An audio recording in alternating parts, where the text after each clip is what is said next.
Why does being looked down on make people lose control?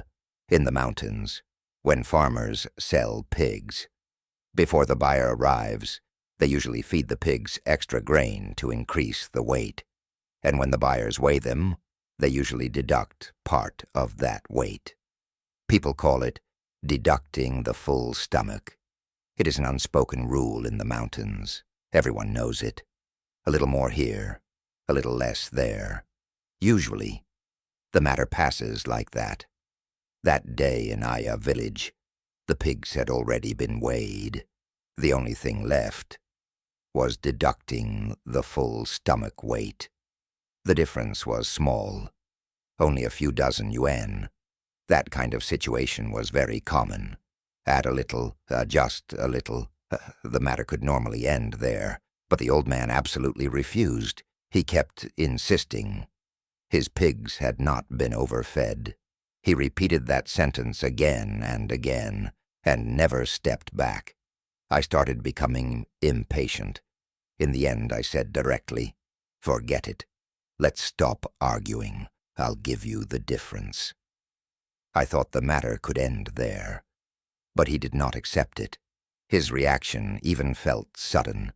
He slammed his smoking pipe onto the ground, stared directly at me, then said, "What do you mean, forget it? I've lived my whole life. No one has ever looked down on me like this." And at that moment, the whole thing changed. Just a moment earlier, we were still talking about money. But now, it was no longer about money. The pigs were still in the yard. The scale was still on the ground. The price had not changed. But all these things had already moved backward. He stopped looking at the pigs, stopped looking at the scale. He only looked at me. His eyes tightened. His voice became hard. Nobody was injured. No money had been lost. The pigs were still there. The trade itself could still have continued. But he stopped negotiating, stopped accepting any further adjustment. In the end, that pig was never sold. Later, I kept replaying that moment.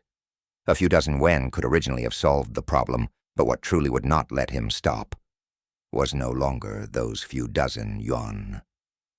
Once the words "looked down on" appeared, something else had already started changing. Later, neighbors in the village told me something. That old man was known for being honest. For many years, everyone in the village had said the same thing. When people needed help, they went to him. And when he needed help, others were willing to help him too. Everyone in the village knew the things he said were usually true. And only then did I begin realizing something. What was truly touched that day was no longer the pig, no longer the price, no longer the number on the scale. It was whether his words still counted. I've lived my whole life. No one has ever looked down on me like this. That sentence did not begin in that moment.